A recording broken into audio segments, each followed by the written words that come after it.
Hari ini kita akan belajar tentang aturan rantai. Cuman sebelum saya masuk ke materi, apakah yang dari materi pekan lalu ada yang masih ditanyakan?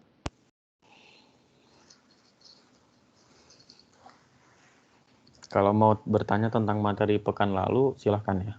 Sebelum saya mulai masuk ke materi hari ini.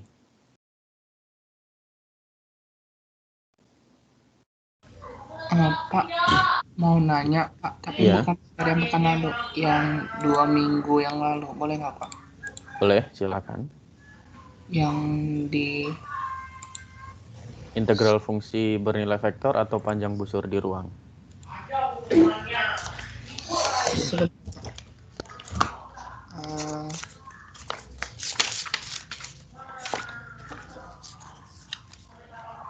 saya nanya yang integral fungsi bernilai vektor Pak. Oke.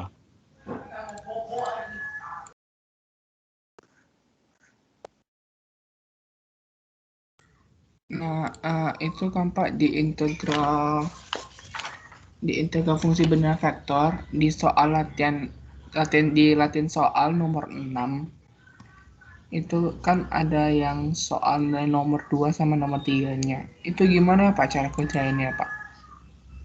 Oke. Kita yang pertama sudah dikerjakan kan ya? Udah Pak. Yang kedua, tinggi peluru saat jarak horizontalnya adalah 5 km. Nah, jarak horizontal posisi itu kan RT ya. Kita sudah punya fungsi RT.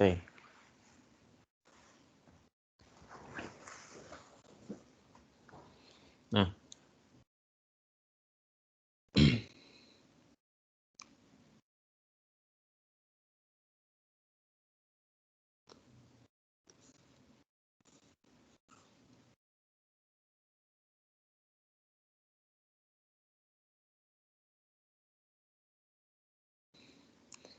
nomor 2, pertanyaannya adalah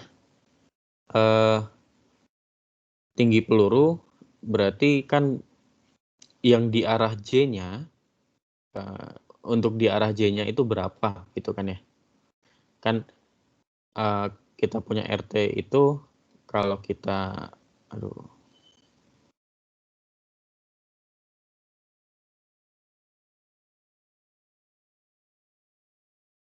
kalau kita tuliskan ini bisa kita anggap ini adalah jarak horizontal, yang ini adalah tinggi.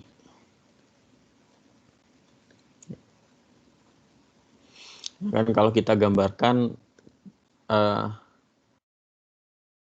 kurvanya itu kan nanti bentuknya seperti ini ya.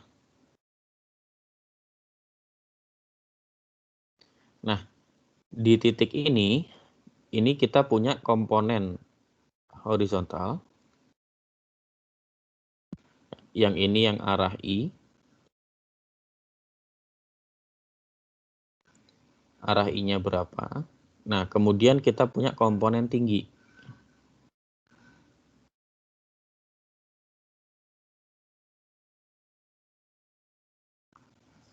Sampai sini kira-kira udah ada clue nggak? Cara ngerjakannya gimana?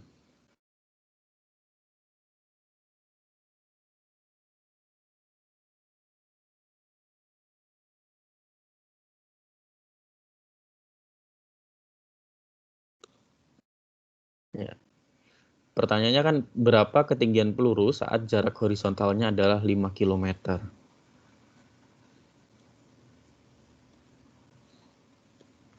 Supaya nggak hilang, saya tulis lagi ya. RT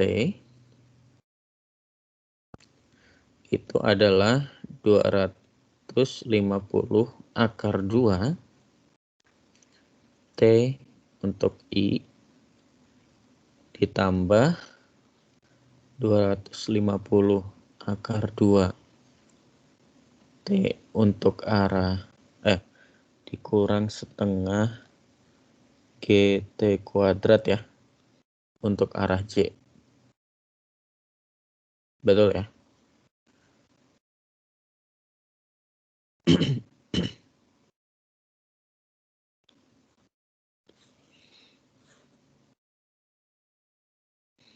Nah,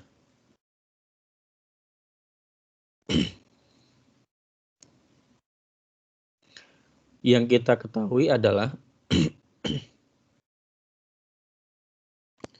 ini 250 akar 2T itu sama dengan 5 meter.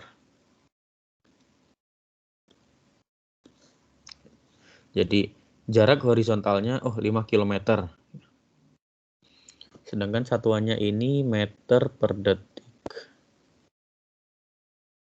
Meter per detik. Oke. Okay.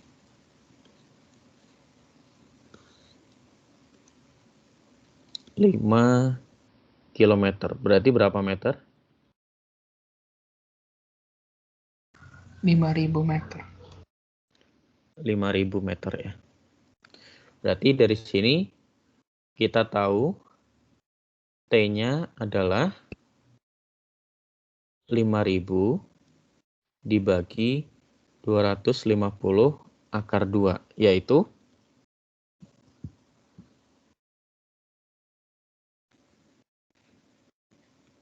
10 akar 2.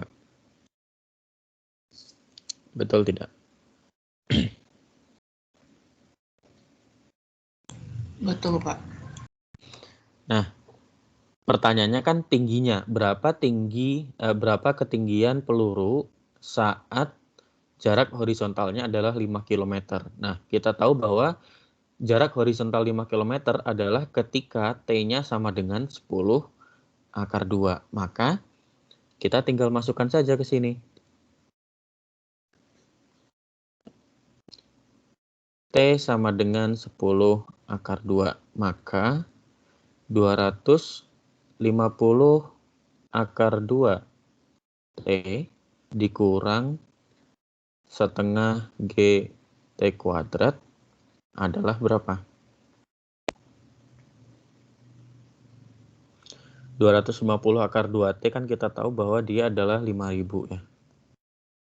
Kemudian dikurangi setengah GT kuadrat berarti kan 100 kali 2. Kita coret. Maka kita punya 5.000 dikurang 100 kali gravitasi ya. Gravitasinya kita pilih berapa? 9,8. 9,8. Berarti kita punya 5.000 dikurang 980 ya. 9,8 atau 9,81? 9,8 aja lah ya. Ini dengan G sama dengan 9,8 meter per detik kuadrat. Maka kita punya jarak tinggi saat T sama dengan 10 akar 2 itu adalah 4.020 meter. Untuk nomor 2-nya ini jelas? Jelas, Pak. Kemudian pertanyaannya yang ketiga, berapa ketinggian maksimum yang dicapai oleh peluru?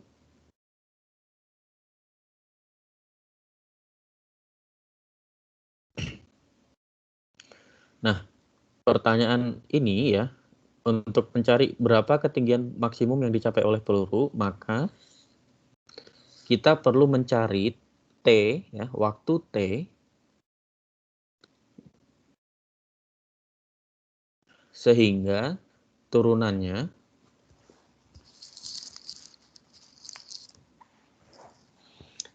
turunan untuk arah J-nya itu sama dengan 0.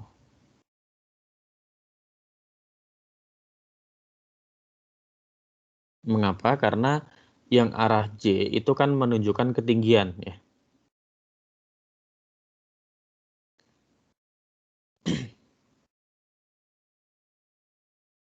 Jadi untuk nomor 3 kita cari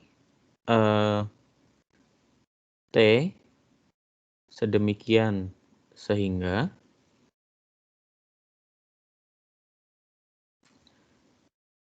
(250/2 T min setengah GT kuadrat itu maksimum.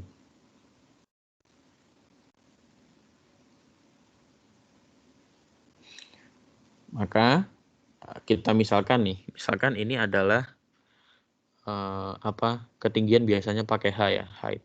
HT sama dengan 250/2T. Maka H aksen T itu adalah berapa?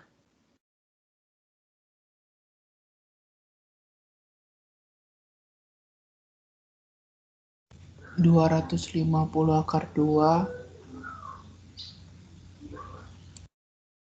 Kemudian dikurang setengah dikurang GT ya. Iya, Pak. Nah, supaya HT-nya maksimum, maka turunan pertamanya adalah 0. Ya. Dari sini kita dapat T-nya berapa?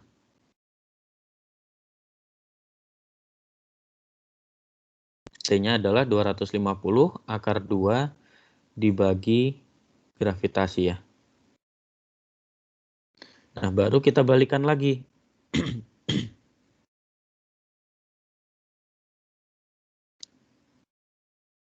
H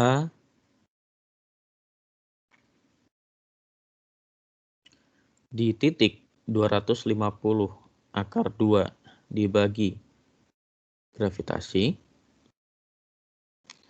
adalah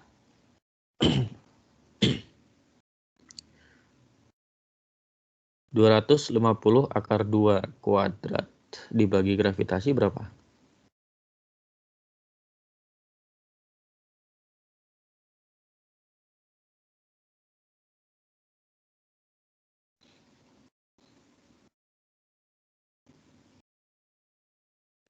Ya, kita masukkan saja ya. 250/2 dikalikan dengan 250/2 bagi konstanta gravitasi dikurang dengan setengah G kali 250/2 dibagi konstanta gravitasi kuadrat. Maka kita punya ketinggian maksimumnya adalah 250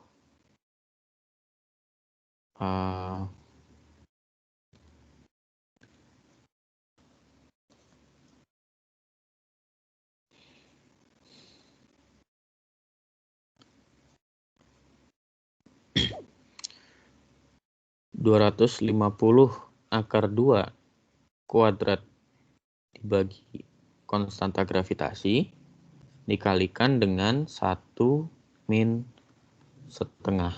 Berarti kita punya 250/2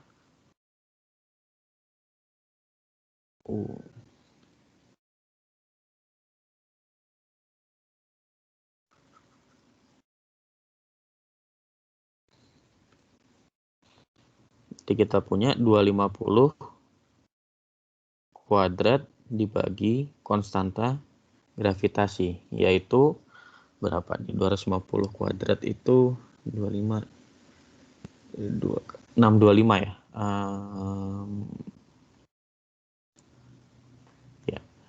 62500 dibagi konstanta gravitasi. Kira-kira seperti itu. Apakah sudah jelas jawabannya? Sudah, Pak. Terima kasih, Pak.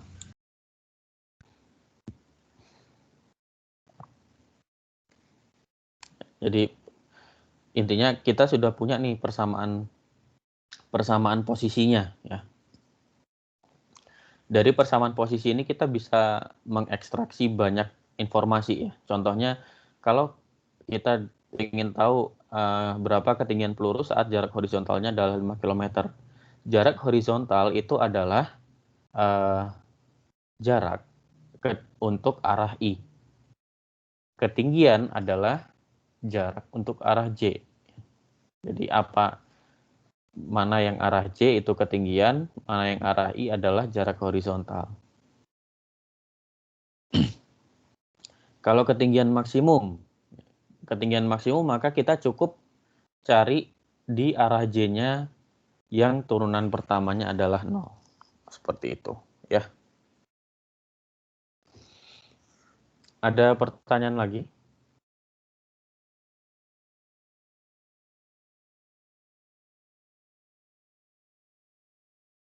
Oke, kalau tidak ada sudah bisa masuk ke materi hari ini.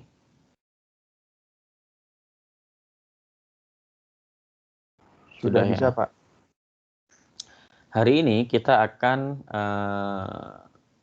membahas tentang aturan rantai untuk beberapa kasus turunan parsial. Materinya ada dibagi menjadi 4 bagian ya. Kita akan mempelajari tentang aturan rantai itu untuk turunan fungsi 2 variabel, kemudian aturan rantai untuk turunan fungsi 3 variabel, kemudian aturan rantai untuk fungsi yang terdefinisi pada permukaan. Apa itu nanti kita lihat ya. Intinya sebenarnya terdefinisi pada permukaan ini di masing-masing variabelnya itu mereka adalah fungsi terhadap dua parameter lain. Kemudian turunan untuk fungsi implisit. Kita masuk ke materi yang pertama yaitu tentang fungsi 2 variabel. Teoremanya berbunyi seperti ini. Kalau kita punya sebuah fungsi f(x, y), W sama dengan f(x, y), jadi f adalah fungsi terhadap 2 variabel. Dan kita asumsikan bahwa si fungsi W atau fungsi f(x, y) ini differentiable atau dapat diturunkan terhadap variabel T misalkan. Dan kita asumsikan bahwa masing-masing variabel X dan Y itu adalah fungsi dari variabel T. Jadi dia adalah persamaan parameter ya, bisa dibilang kurva parametrik. Yang parameternya adalah T. Dan asumsi lainnya adalah tadi masing-masing XT dan YT itu punya turunan terhadap variabel T. Maka kita tahu bahwa fungsi komposit W sama dengan F dari XT, YT itu juga dapat diturunkan terhadap T. Turunannya adalah seperti ini. Turunan W terhadap T, ya. Kalau diperhatikan di sini adalah turunan biasa ya. Bukan turunan parsial lagi karena ketika kita masukkan XT dan YT, maka kita bisa tulis W sebagai fungsi dari T saja. Maka penulisannya adalah turunan biasa, bukan parsial. Kemudian turunan W terhadap T apa? Maka dia adalah turunan parsial F terhadap X dikalikan dengan turunan X terhadap T ditambah turunan parsial F terhadap Y kali turunan Y terhadap T. Atau bisa juga ditulis seperti yang di bawahnya ini ya. Jadi ada 2 cara penulisan yang mudah untuk dilihat ya.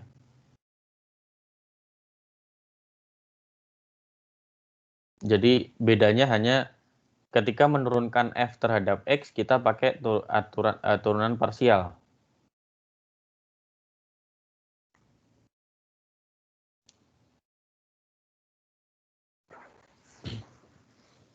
Cuman konsepnya sama ya. Sehingga dari sini kita punya turunan F terhadap X kali turunan X terhadap T, kita punya turunan F terhadap T, yang sebelah kanannya juga. Kita ambil contoh ya. Gunakan aturan rantai untuk menghitung turunan dari W sama dengan XY terhadap T sepanjang jalur X sama dengan cos T, Y sama dengan sin T. Kemudian tentukan nilainya di titik T sama dengan pi per 2. Maka jawabannya adalah dW dt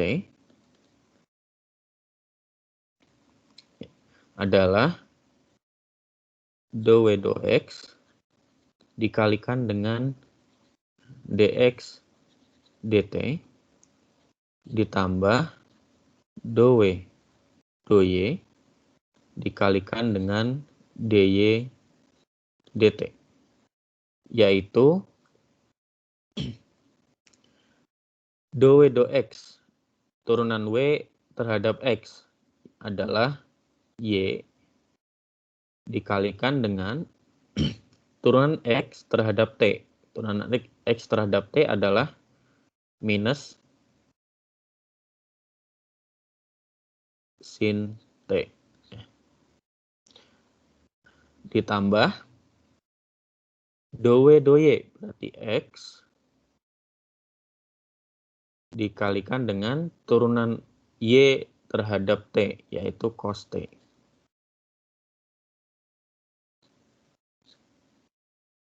Kemudian kita masukkan nih. Y-nya adalah sin T. Berarti sin T kali min sin T, kita punya min sin kuadrat T. Ditambah X-nya adalah cos T kali cos T, cos kuadrat T ya. Maka ini sama dengan cos 2T. Sampai sini ada pertanyaan?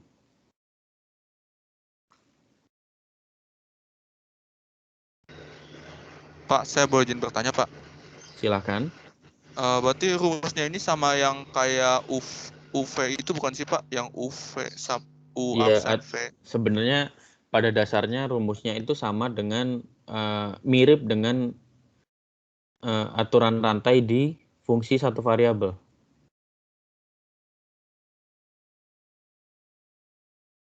Ya. Cuman bedanya di sini kita punya banyak variabel dan masing-masing variabelnya adalah kurva parametrik terhadap variabel yang lain. Seperti itu.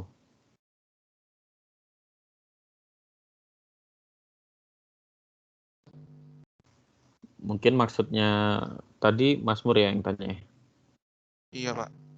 Mungkin maksudnya kalau misalkan kita punya Y sama dengan F X T gini kan. Kemudian ditanya apa DY DT, berarti DF DX dikalikan dengan DX DT, seperti itu.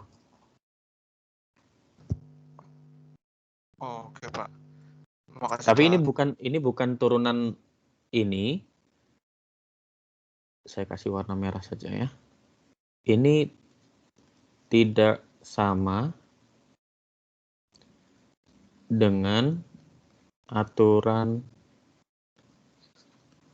perkalian. Ya. Aturan perkalian yang maksud saya adalah kalau kita punya Z sama dengan U kali, maaf gini.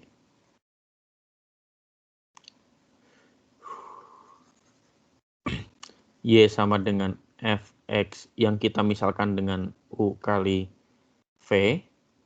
Kemudian kita punya ini UX kali VX ya. Kemudian kita tanya DY, DX sama dengan U aksen V plus U V aksen. Kalau yang dimaksud adalah ini tidak sama.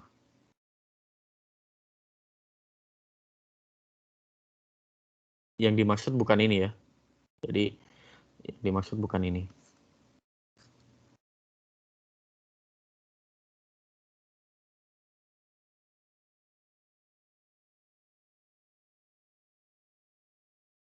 Apakah terjawab? Terjawab Pak, makasih Pak. Oke, nah sekarang pertanyaan selanjutnya adalah kita diminta untuk menentukan nilainya, ya, nilai dari turunannya di titik T sama dengan Pi per 2. Berarti pertanyaannya adalah DW DT saat dievaluasi dengan saat T sama dengan Pi per 2. Maka dia sama dengan cos 2 kali Pi per 2. Sama dengan cos Pi, yaitu berapa?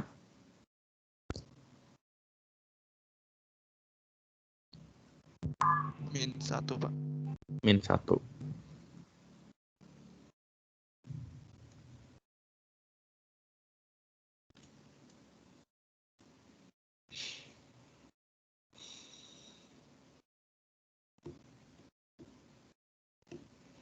Untuk contoh ini ada yang ditanyakan?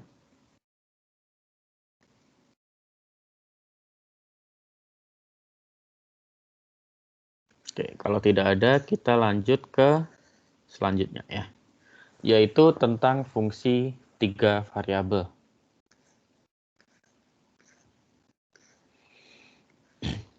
Teoremanya bunyinya sebenarnya sangat mirip ya.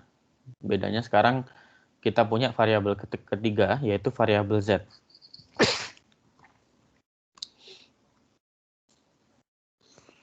Dan variabel Z, kita misalkan juga dia adalah fungsi dari T. Maka ya sama sebenarnya, cuman jadinya lebih panjang ya.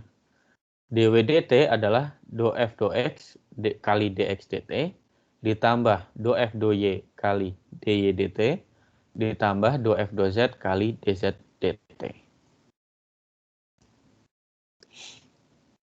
Contohnya seperti apa?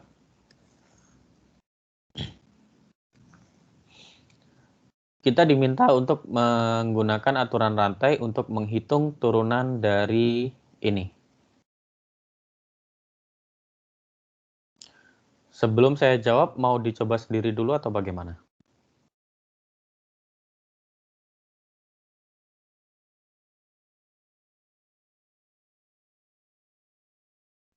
Dicoba dulu, Pak. Oke, 3 menit cukup?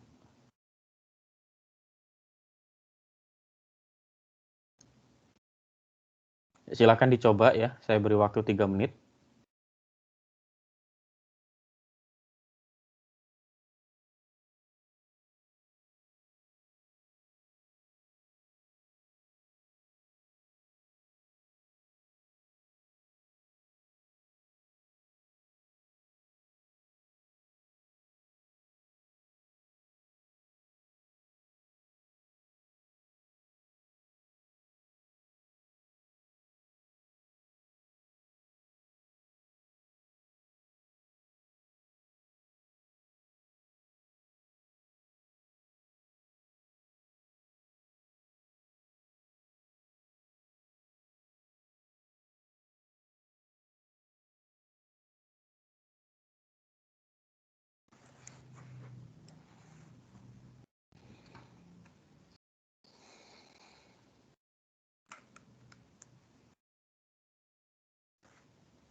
Ada yang sudah selesai?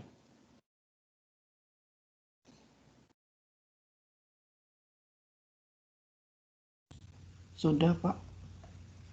Oke, DWDT-nya berapa? Apa? DWDT-nya jadinya Y kali min sin T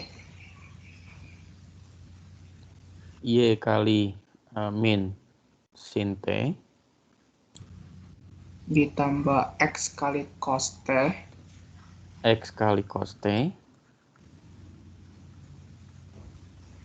dikurang 1. kurang 1 ya. Do W do Z adalah 1. Do Z do T 1 juga. Dikurang atau tambah? Do W do Z bukannya min 1 jadinya, Pak. Kan ini tandanya plus. Maaf, Pak.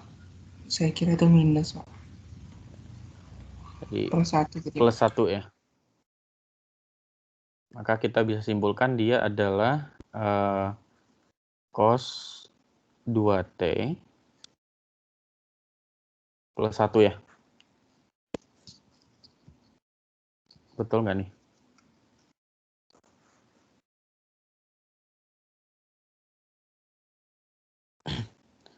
Min sin kuadrat T plus cos kuadrat T itu cos 2T ditambah 1 ya. Saat T sama dengan 0, maka kita masukkan, kita punya cos 0 ditambah 1. Cos 0 itu berapa? 1, Pak. 1 tambah 1 jadi 2. Untuk contoh ini ada yang ditanyakan?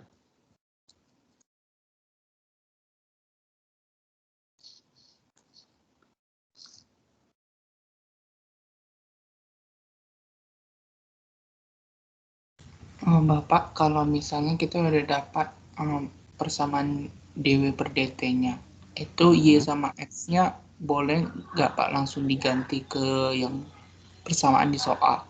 Kayak Y-nya jadi sin T. Iya, justru ketika kita diminta DWDT, maka Y sama X-nya di sini harus diganti ke fungsi terhadap T. Ya.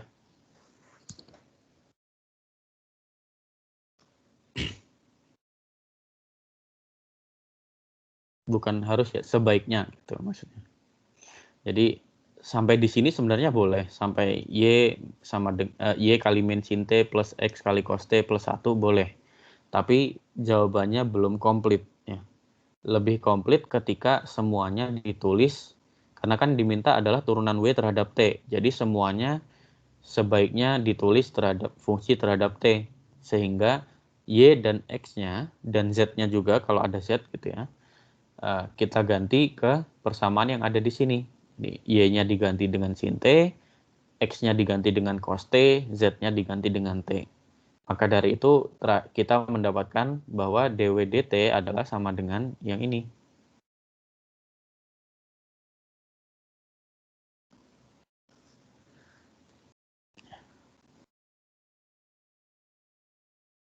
Cos 2T plus 1.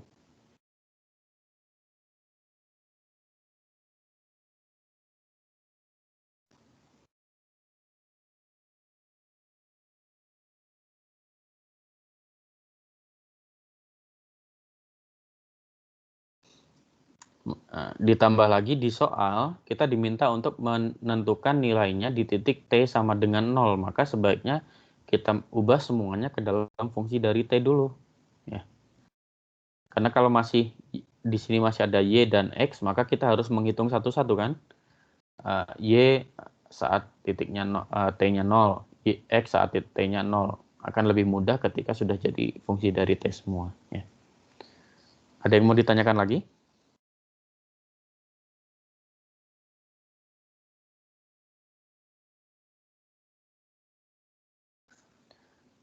Oke, kalau tidak ada, kita ke fungsi yang terdefinisi pada permukaan. Ya.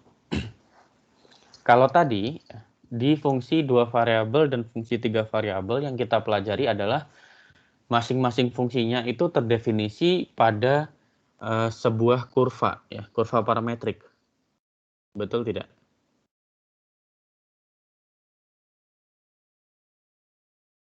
Jadi masing-masing variabelnya X, Y, dan Z itu adalah fungsi dari parameter T. Ya.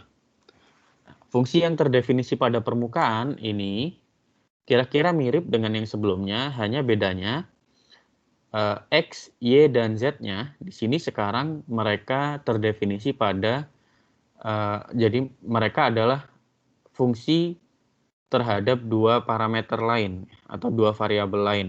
Misalkan Y sama dengan GRS, X sama dengan HRS, dan Z sama dengan KRS. Jadi mereka punya, karena masing-masing X, Y, dan Z itu terdefinisi, mereka masing-masing adalah fungsi dari 2 variabel lain, ya, yaitu R dan S, maka kita punya W ini turunannya adalah turunan parsial terhadap R dan turunan parsial terhadap S. Kalau tadi turunan biasa karena ketika kita masukkan, kita kompositkan, ya, fungsi W itu hanya fungsi dari variabel T. Sekarang kita punya fungsi W adalah fungsi dari variabel R dan S. Maka kalau tadi hanya variabel T, maka kita punyanya turunan biasa. Makanya penulisannya adalah dw dt. Sekarang karena W adalah fungsi dari 2 variabel R dan S, maka kita punya turunan parsial, yaitu turunan terhadap R dan turunan terhadap S. Penulisan turunannya itu kurang lebih sama, hanya bedanya sekarang karena X, Y, dan Z adalah fungsi dari 2 variabel, maka bentuknya juga turunan parsial. Ya. Do W do R itu adalah do W do X kali do X do R, ditambah do W do Y kali do Y do R, tambah do W do Z kali do Z do R. Bagaimana dengan turunan parsial W terhadap S? Kurang lebih sama, kita ganti R-nya menjadi S. Itu saja. Ya. Ada pertanyaan?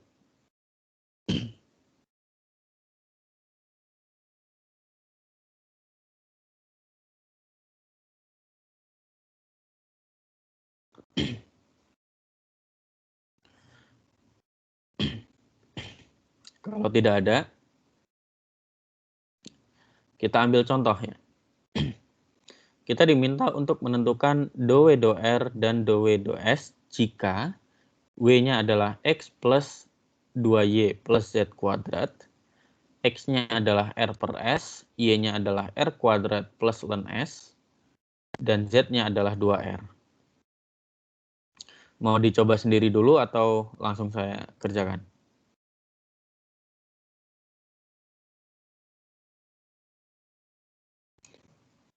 Mungkin saya kasih contoh satu dulu ya. Do W do R dulu. Do W do R, yaitu do W do X kali do X do R ditambah do W do Y kali do Y do R ditambah do W do Z kali do Z do R. Ini sama dengan do W do X adalah 1 ya. Dikalikan dengan do X do R. Do X do R adalah 1 per S. Ditambah do W do Y. Do W do Y adalah 2. Dikalikan dengan do Y do R. Do Y do R adalah 2R. Ditambah do W do Z, yaitu 2Z. Dikalikan dengan do Z do R, yaitu 2.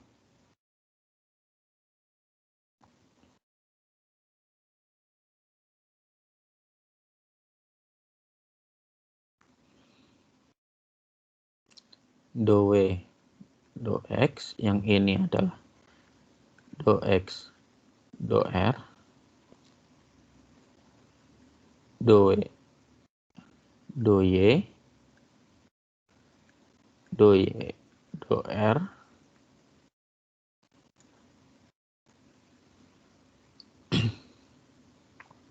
kemudian ini adalah do W do Z, dan do Z do R. Sehingga dari situ kita punya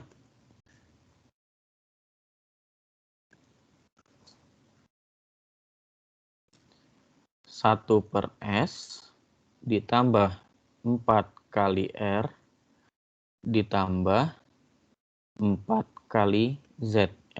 Z-nya adalah 2R, sehingga kita punya 1 per S tambah 4R tambah 4 kali 2R, yaitu 8R.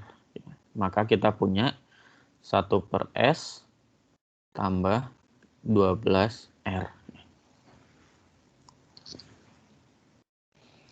Untuk do W do R, ada pertanyaan? Kalau tidak ada, saya beri waktu 3 menit untuk mengerjakan yang selanjutnya, yaitu do W do S. Silakan.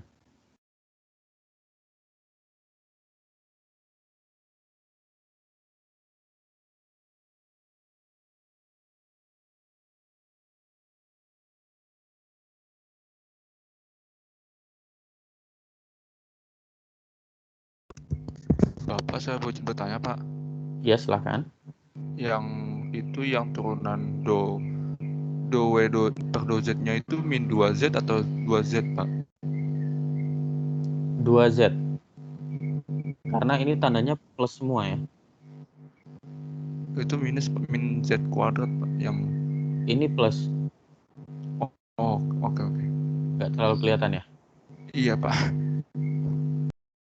Mungkin perlu saya perbesar. Oke.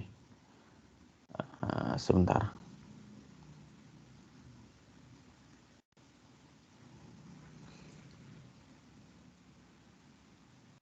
Sekarang udah kelihatan? Sudah, Pak.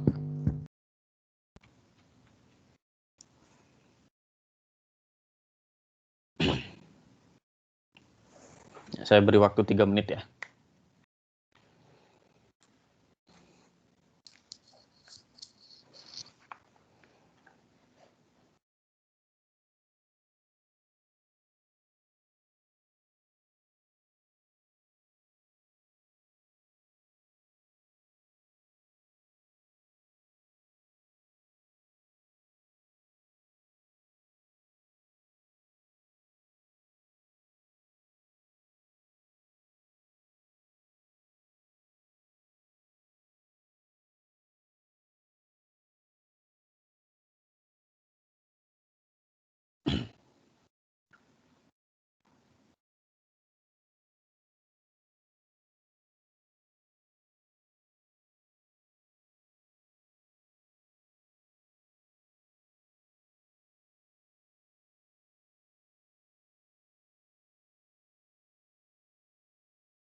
Anda yang sudah selesai? Jawaban akhirnya saja.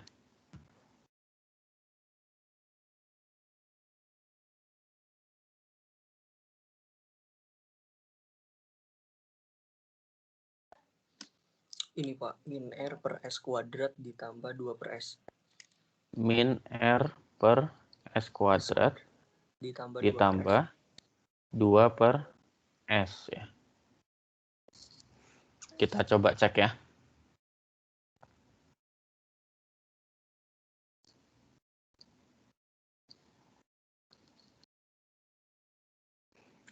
Do W do X lagi-lagi 1 kalikan do X do X do S adalah min R per S kuadrat. Kemudian do Y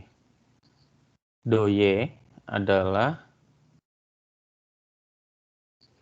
2 dikalikan dengan do Y do S, yaitu 1 per S.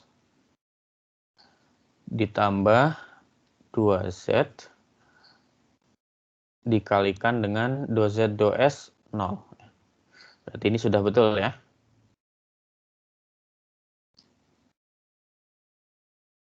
Ada pertanyaan?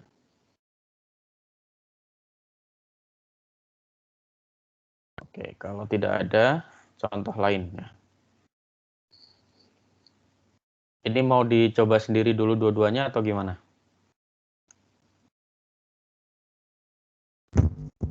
Oke, coba dulu deh, Pak. Coba dulu ya. 5 menit untuk dua-duanya cukup ya?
Bapak, saya boleh coba nggak, Pak? Boleh, silakan. Kalau untuk yang do W per do R itu 2X tambah 2Y, Pak.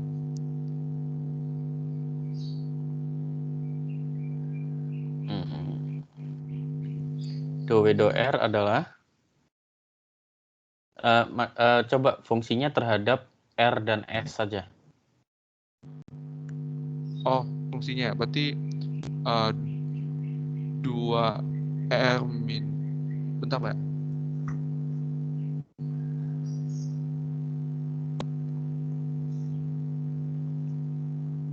4R, Pak. 4R. Iya, Pak. Kemudian kalau yang do W do S?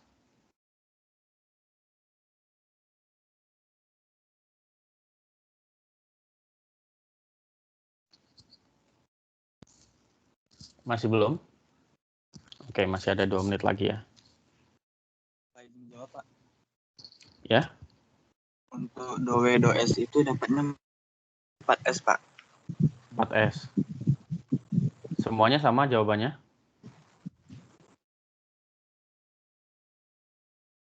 Oke, kalau gitu kita coba ya. Do W do R, maka kita punya 2X kali do X do R, yaitu 1, ditambah do W do Y, yaitu 2Y, dikalikan dengan do Y do R, ya, 1 juga. 2X berarti 2R min 2S, ya, ditambah 2R plus 2S. Kita bisa coret min 2S dengan plus 2S, maka kita dapat 4R. Ya. Ini jawabannya sudah betul. Kemudian yang selanjutnya, do W do X adalah 2X, dikalikan dengan do W do S, yaitu min 1, ditambah 2Y kali do Y do S-nya adalah 1. Maka kita punya 2R minus, ya, plus 2S ditambah 2R tambah 2S.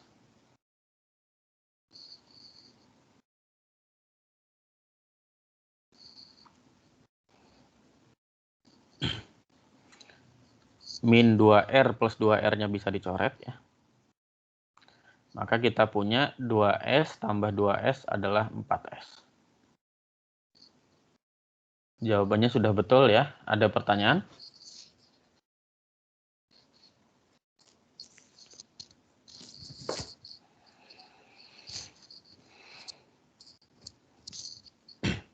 Oke, kalau tidak ada, kita ke materi terakhir. Kemudian setelah materi terakhir nanti kita istirahat sebentar, mungkin 5-10 menit. Kemudian kita bahas full latihan soal, ya. Yang terakhir adalah fungsi implisit, ya. Fungsi implisit ini adalah bagian yang paling istilahnya tricky, ya, untuk mengerjakannya. Cuman teoremanya sederhana. Itu kalau kita punya f besar fungsi xy yang diferensiabel dan persamaan ini kalau sama dengan 0 itu mendefinisikan y sebagai fungsi dari x, maka di sebarang titik di mana fy-nya itu tidak sama dengan 0, kita punya turunan y terhadap x adalah minus dari do f do x per do f do y. Diingat-ingat ya rumusnya ini, ya. Kita diminta untuk menentukan dy dx jika y kuadrat min x kuadrat min sin xy sama dengan 0. Maka tadi kita punya ini kita anggap sebagai f besar x, y, ya. Sehingga ketika kita mencari dy dx, kita punya min turunan f terhadap x dibagi turunan f terhadap y, yaitu min turunan f terhadap x adalah min 2x dikurang y kali cos xy. Turunan f terhadap Y adalah 2Y dikurang X kali cos XY. Jawabannya ini. Kalau kita tahu rumusnya sesimpel ini ya. Tapi pertanyaannya adalah bagaimana kalau kita tidak tahu rumusnya? Maka sama seperti ketika di kalkulus 1 ya. Kita mau cari dy dx, maka kita harus turunkan d dx dari y kuadrat min x kuadrat min sin xy. Ini sama dengan d dx dari 0 ya, yaitu 0. Maka dari sini kita punya 2y 2y dy dx min 2x min turunan sin ini berarti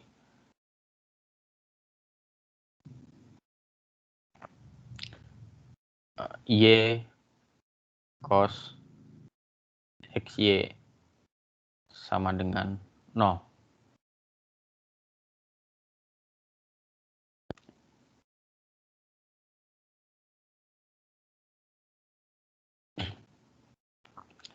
Dari sini harusnya kita punya dy dx sama dengan 2x min y plus cos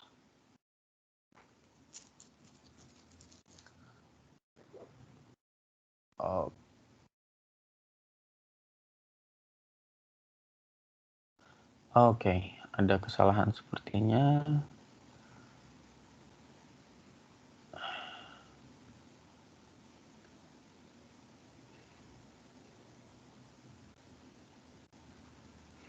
Ini enggak seperti ini ya.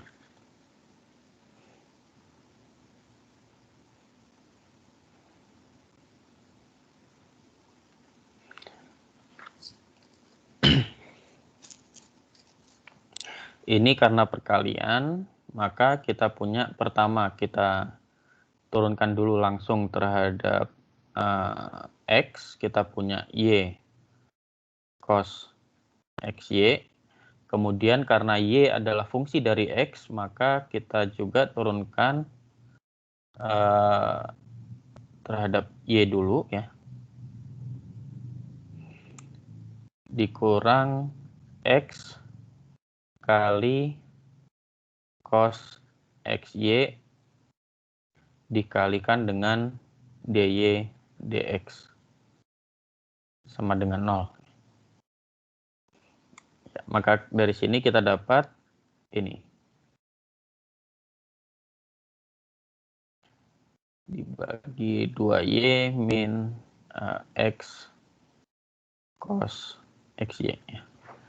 Jawaban ini sama ya. Ini sama. Ada pertanyaan?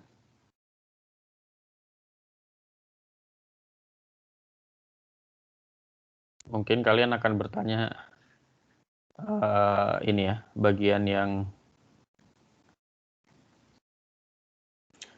d dx dari sin x y ya.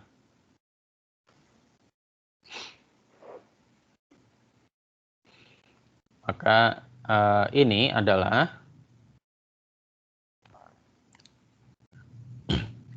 d sin xy terhadap dxy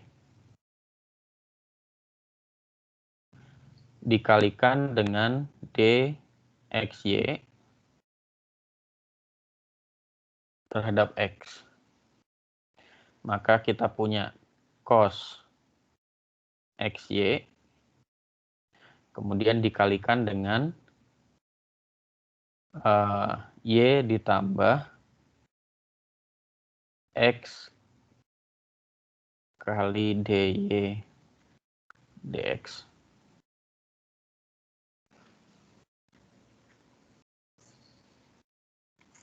Ada pertanyaan sampai sini?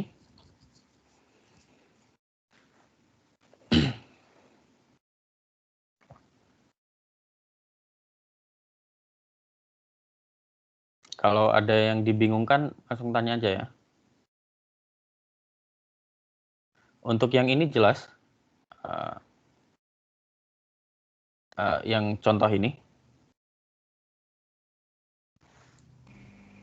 Jelas, Pak. Jadi kalau misalkan untuk hanya Y dan X saja, kemudian kalian ditanya dy dx, maka kalian bisa langsung pakai rumus ini ya sebenarnya.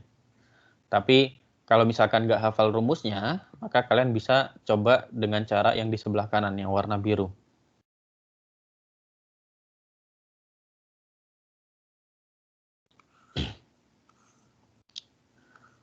Contoh selanjutnya, kita diminta untuk menentukan do Z do X dan do Z do Y di titik 0,0,0.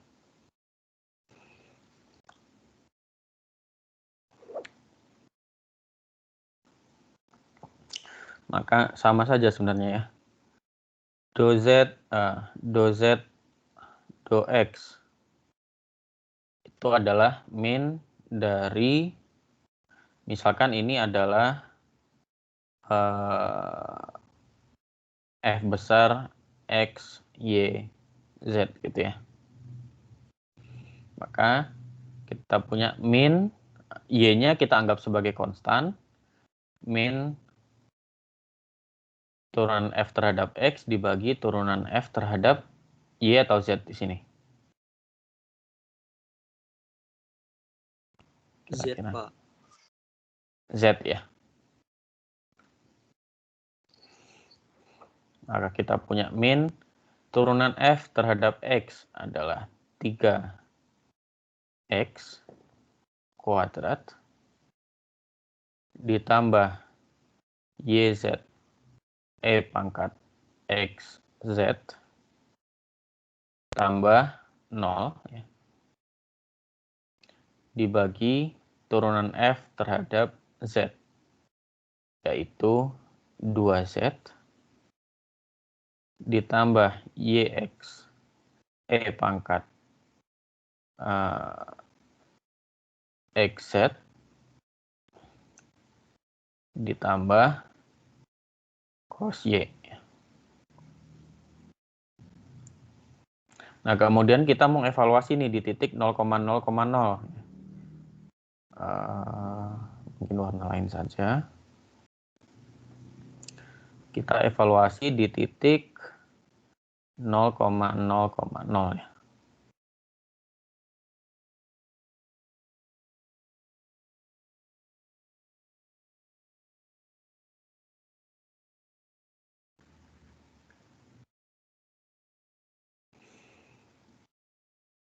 Berapa nih? Di titik 0,0,0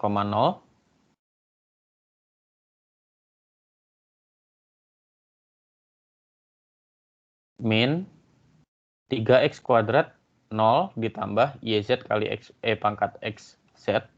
Karena Y dan Z-nya 0, maka ini juga 0. Maka kita punya 0 dibagi 2Z 0, YX kali E pangkat XZ juga 0. Cos Y adalah 1 ya, dibagi 1. Maka jawabannya adalah 0.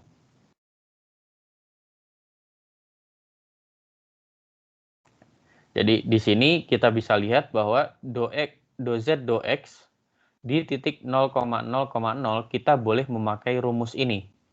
Karena do F do Z-nya adalah tidak 0. Ya. Kemudian sekarang do Z do Y. Do Z do Y, maka kita punya min F Y dibagi Fz, yaitu min E pangkat XZ min Z sin Y dibagi turunan F terhadap Z sama ya, 2Z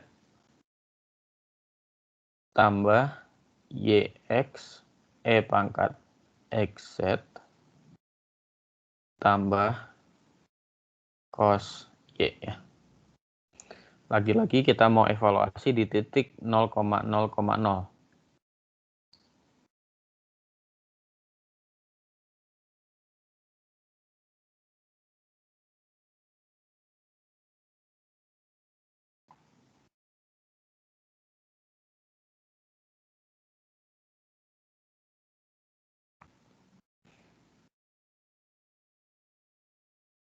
Maka kita punya min atasnya adalah 1, bawahnya juga 1 ya. Min 1. Oke, sampai sini ada pertanyaan?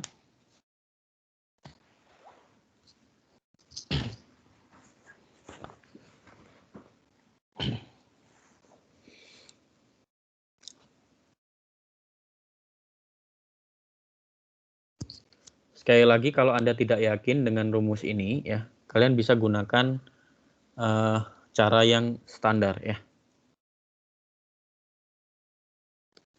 Saya pakai merah. Do X dari X pangkat 3 plus Z kuadrat plus Y E pangkat XZ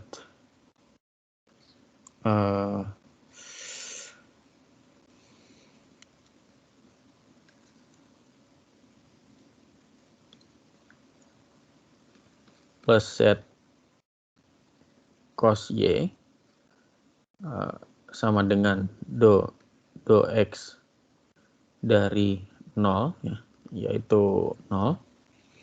Maka kita punya 3x kuadrat ditambah 2z do Z do X tambah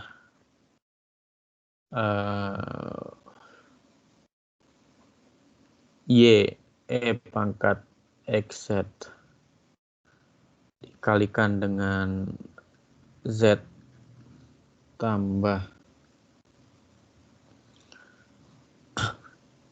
X do Z do X tambah do Z do X cos Y sama dengan 0. Kita kumpulkan yang ada do Z do X-nya, maka kita punya 2Z ditambah XY E pangkat XZ ditambah cos Y kali do Z do X sama dengan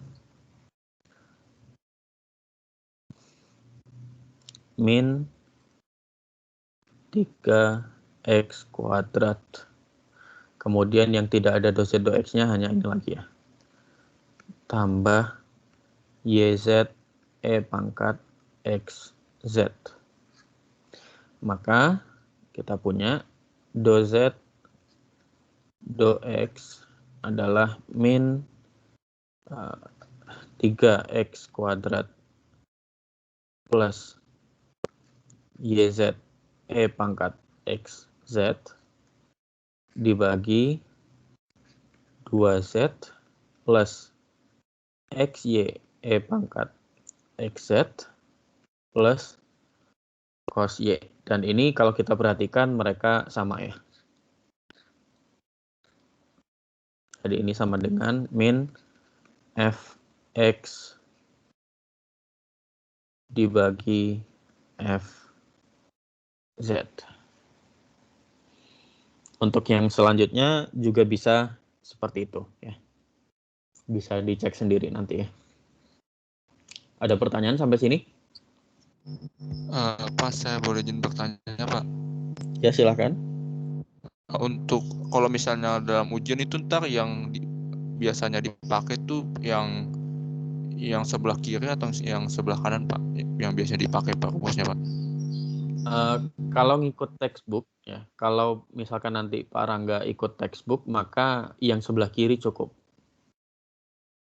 Tapi secara umum ya, kalian perlu menggunakan yang sebelah kanan. Ini kalau pendekatan yang umum ya. Jadi kalau kalian tidak hafal rumusnya, maka kalian bisa pakai yang sebelah kanan. Cuman untuk ujian misalkan UAS itu saya tidak tahu nanti Pak Rangga akan ikut yang mana.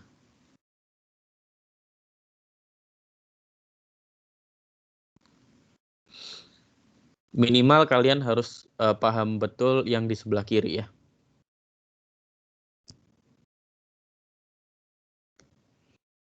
Ada lagi yang mau ditanyakan? Pak mau nanya, kapan kita bisa itu pakai do, kapan kita pakai d, Pak? Ada aturan khususnya nggak? Oke, kita pakai do kalau itu adalah turunan parsial. Turunan parsial dalam artian seperti ini. Fungsinya adalah fungsi untuk lebih dari satu variabel. Ya, contoh di sini kita punya z sebagai fungsi dari x dan y, maka z ini fungsi dua variabel. Maka untuk mencari turunannya terhadap masing-masing variabel, kita menggunakan turunan parsial. Tetapi untuk contoh sebelumnya, di sini kita hanya memiliki fungsi y terhadap x. Y adalah fungsi terhadap x. Maka kita menggunakan d saja. Karena ini turunan biasa, bukan turunan parsial. Tapi untuk f-nya, ya, kita memakai do. Ini kan fx kecil adalah do f per do x. Mengapa? Karena f adalah fungsi dari dua variabel. Seperti itu. Apakah terjawab? Terjawab. Ya, intinya D biasa itu untuk turunan biasa. D kalau kita pakai do itu untuk turunan parsial. Turunan parsial itu fungsinya adalah fungsi untuk dua variabel atau lebih.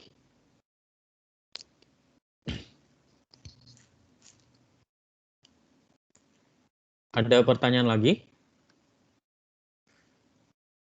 Kalau tidak ada ya, sebelum kita membahas latihan soal, mau istirahat dulu?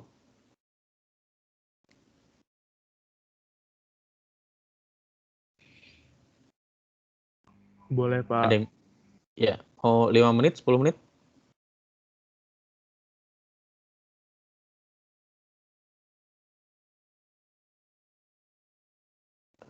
10 menit mungkin ya. Nah, Dulu nih, Pak. untuk latihan soal ini ya, jadi kita ketemu lagi jam 9.27 ya. Saya beri waktu 10 menit. Nah, dalam waktu istirahat ini kan kalian sudah bisa akses notes kan ya?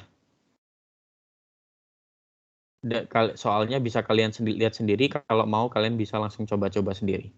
Nanti syukur-syukur kalau setelah itu kita bisa langsung tahu jawabannya setelah istirahat ya. Kita ketemu lagi di 9.27.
Oke, kita bahas latihan soalnya ya. Ada yang sudah lihat ke-6 latihan soal yang saya masukkan di notes atau belum semua?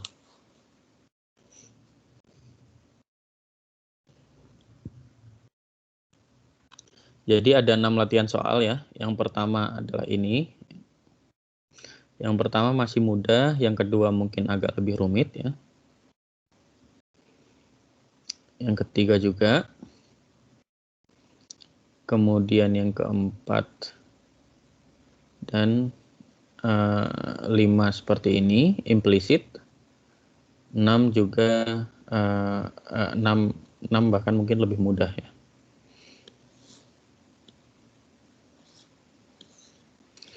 Saya mau mulai dari membahas soal nomor 5 terlebih dahulu ya. Nomor 4 terlebih dahulu ya. Nomor 4 ini kita diminta untuk menggambar diagram percabangan dan aturan rantainya untuk turunan berikut. Apa maksud dari diagram percabangan? Maksudnya adalah kita punya untuk do z do t dulu ya. Aturan rantainya kan adalah do z do x kali do x do t ditambah do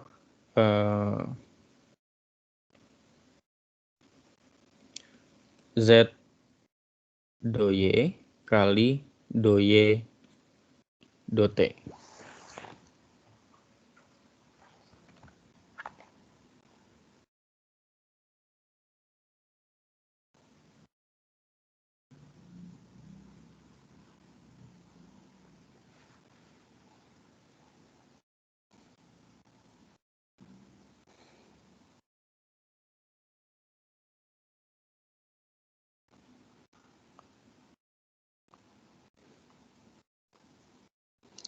Nah, bagaimana diagram percabangannya?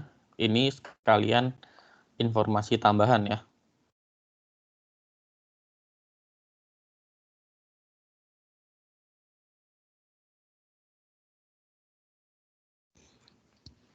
Jadi untuk menggambarkan diagram percabangan, kita punya ada beberapa level. Yang pertama adalah variabel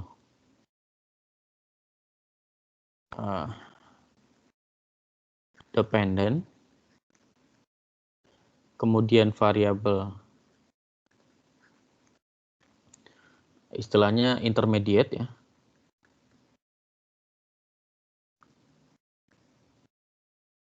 Perantaranya ya, yaitu nanti dulu ya.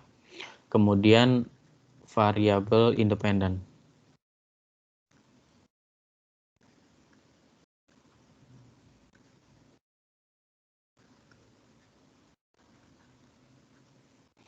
Variabel dependentnya di sini adalah apa?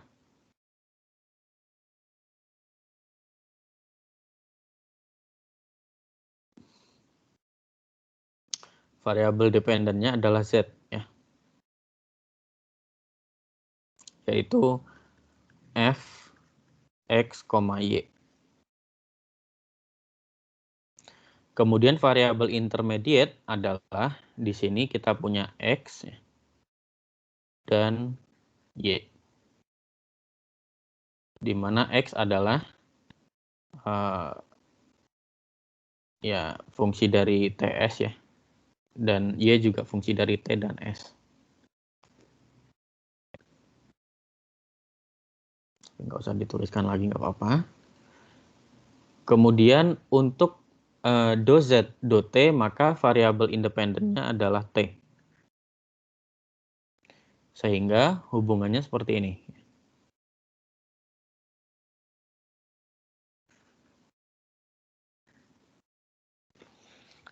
Nah, kemudian isi dari hubungannya adalah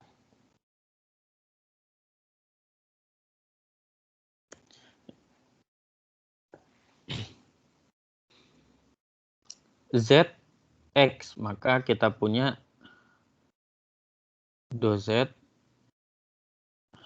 do X. X sebagai fungsi dari T dan S, maka kita punya turunan X terhadap T. Karena kita ingin menghitung do Z do T ya. Begitu juga dengan cabang yang sebelah kanan. Do Z do Y. Dan di sini do Y do T.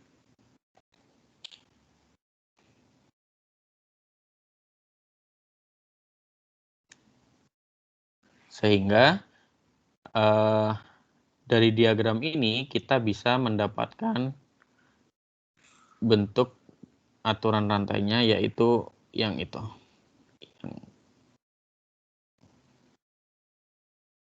Do Z do T adalah, ya, kalau dia satu cabang ya,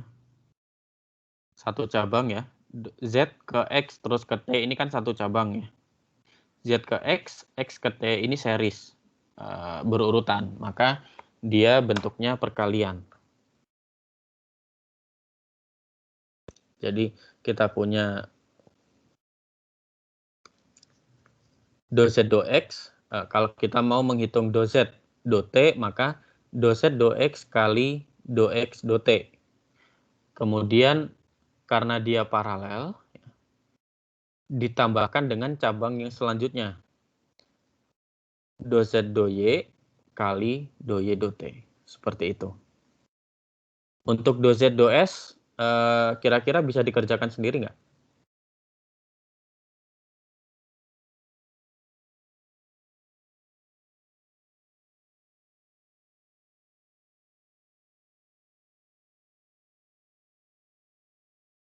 Boleh contohin dulu nggak, Pak?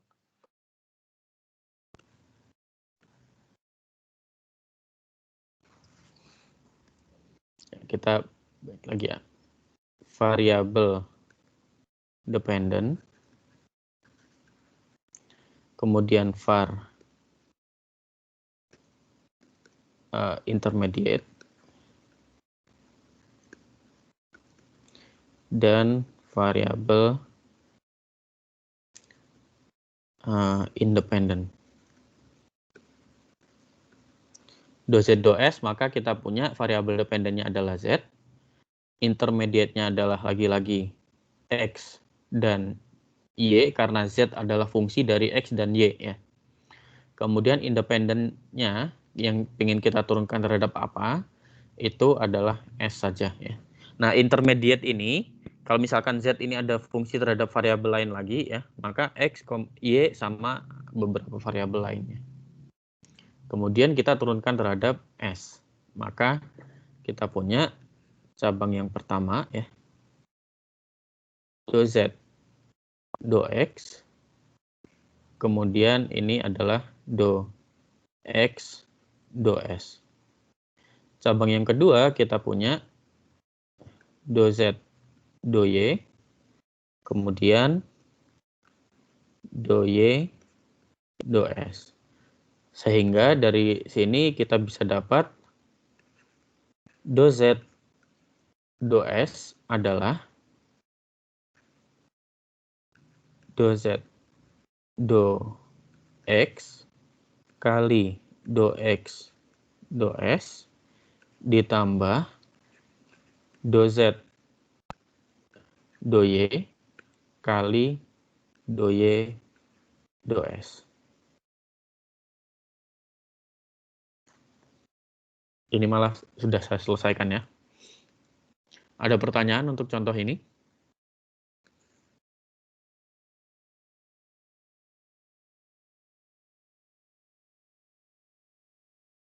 Oh, itu berarti tinggal mengganti aja, Pak ya, bagian T sama S-nya, Pak ya? Iya, betul. Jadi nanti tergantung soalnya ya. Kalau di sini karena kita mau do Z do T dulu, maka kita punya Z itu kan fungsi dari X, Y. Berarti Z, variabel intermediate-nya adalah X dan Y. Kemudian diturunkan ternyata do Z do T. Maka variabel independennya kita pilih T. Jadi, terus kita bisa tuliskan hubungannya. Begitu juga dengan yang di do-z do-s.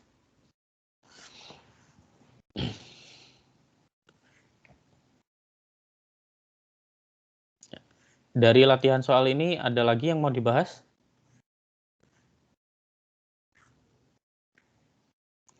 Latihan soal yang mana kira-kira?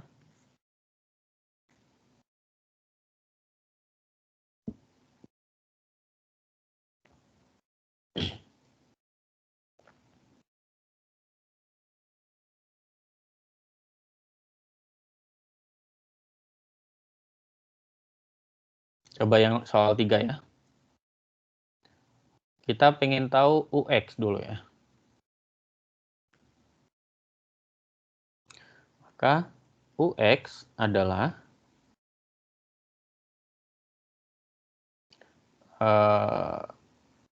turunan U terhadap P dikalikan dengan turunan P terhadap X ya, ditambah turunan U terhadap Q dikalikan dengan turunan Q terhadap X ditambah turunan U terhadap R dikalikan dengan turunan R terhadap X ya. Maka kita punya turunan U terhadap P adalah 1 per Q min R.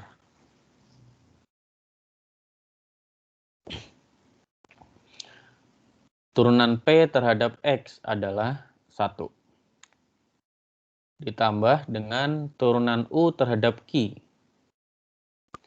Maka kita punya min 1 kali Q min R dikurangi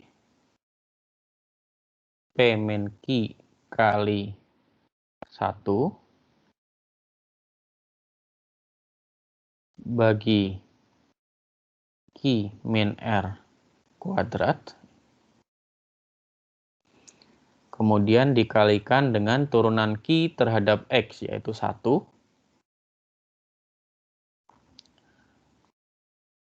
Ditambah turunan U terhadap R yaitu P min Q per Q min R kuadrat.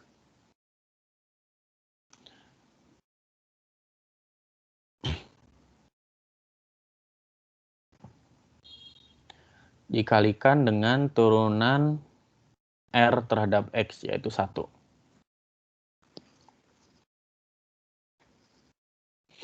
Maka kita punya di situ. Maka kita punya 1 per Q min R ditambah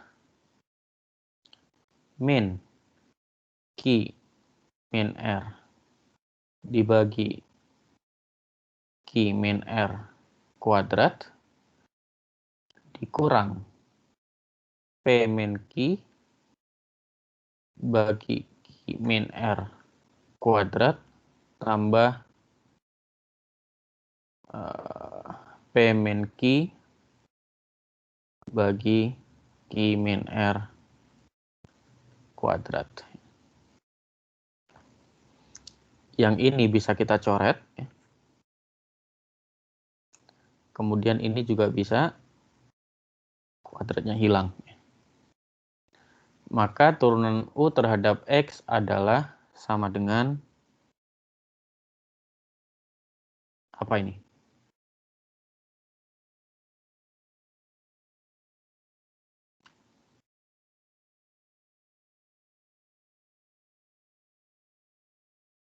Ini kan 1 per Q min R dikurang 1 per Q min R 0 ya.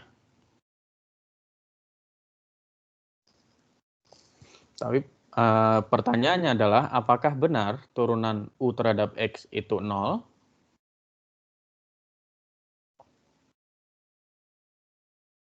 Maka kita harus memeriksa apakah Q min R di titik ini itu sama dengan 0 atau tidak.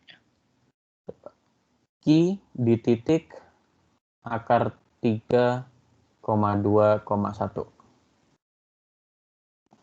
Mungkin langsung aja. Q min R di titik akar 3,2,1 ya.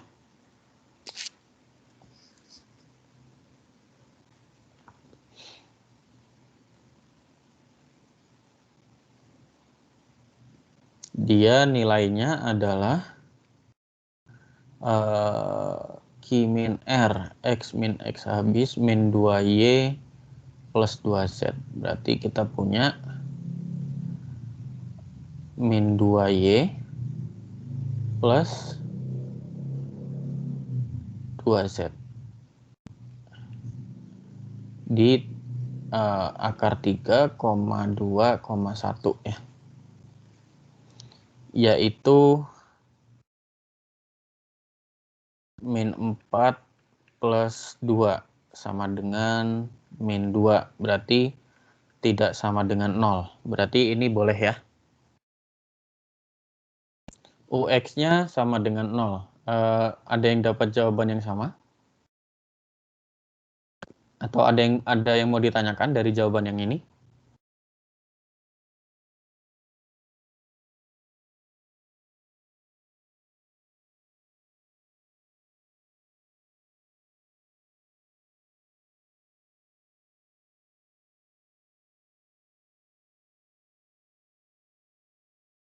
Ada yang mau ditanyakan? Pak, saya mau bertanya, Pak. Silakan. Turunan yang U terhadap yang UR itu, Pak. Itu bukannya harusnya minus ya, Pak? Minus, tapi turunan Q min R terhadap R adalah min 1 juga kan? Oh, jadinya plus ya, Pak? Iya.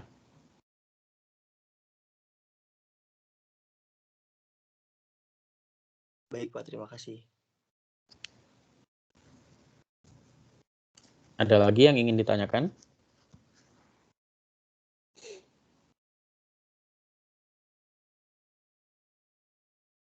Nanti kalian bisa cek sendiri ya. Mudah-mudahan jawaban saya benar. Saya sendiri tidak tahu apakah ini benar atau tidak. Silahkan kalian cek. Kemudian untuk UY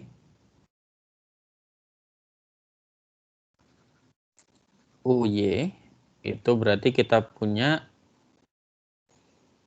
1 per Q min R dikali 1 tambah min Q min R min P min Q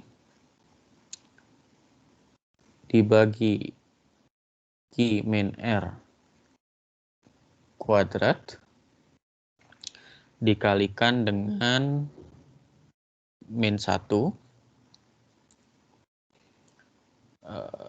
tambah P min Q dibagi Q min R kuadrat dikalikan dengan 1. Maka kita punya 2.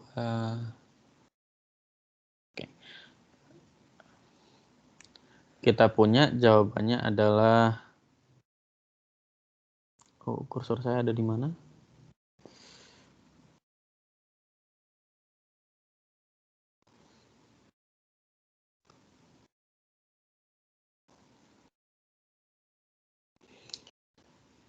Maka di sini kita punya 2 per Q min R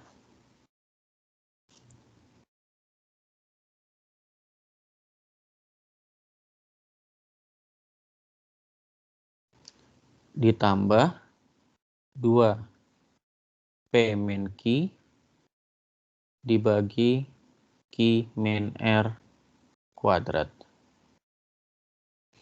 Kemudian kita ingin evaluasi, lagi-lagi kita ingin evaluasi di akar 3,2,1 ya. Ini kita mau evaluasi di akar 3,2,1.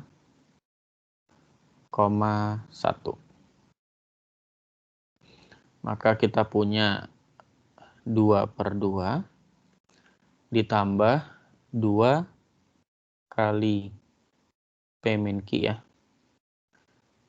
per 2 kuadrat.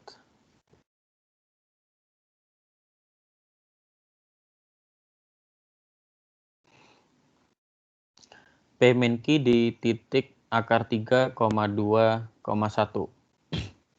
X-nya hilang, kemudian 2Y, Z-nya hilang. Berarti kita punya 2Y. 2 kali 2 adalah 4. Maka kita punya ini coret, 2. Nilainya adalah 3.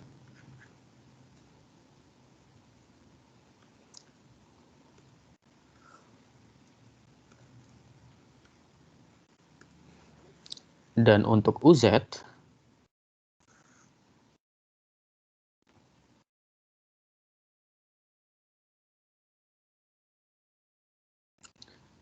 adalah 1/Q min R dikalikan dengan kayak satu juga mungkin ya.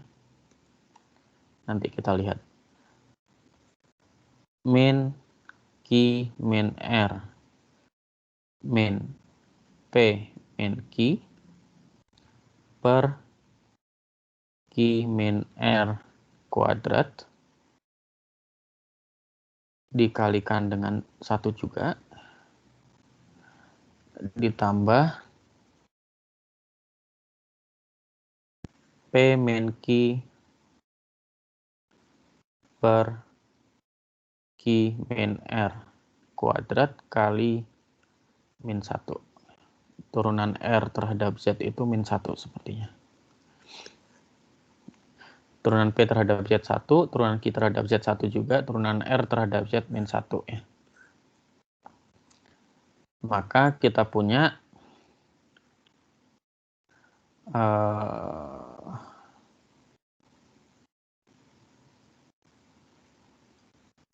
min 2 P min Q dibagi Q min R kuadrat.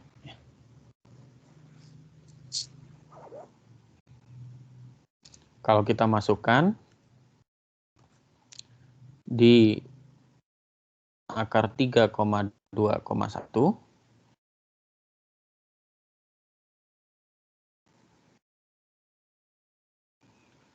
akar 3,2,1 maka kita punya nilainya adalah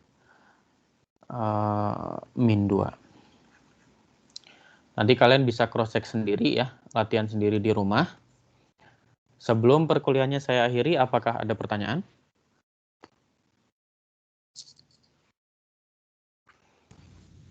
Pak mau nanya, waktu di contoh turunan implisit, di contoh yang pertamanya, itu yang turunan D sin X, D per DX dari sin XY, itu kenapa hasilnya itu ada Y tambah X DY per DX? Itu dari mana ya, Pak?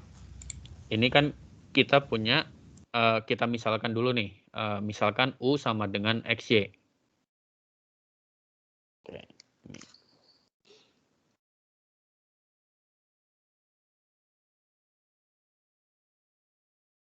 Misal U sama dengan XY, maka kita punya DX dari sin XY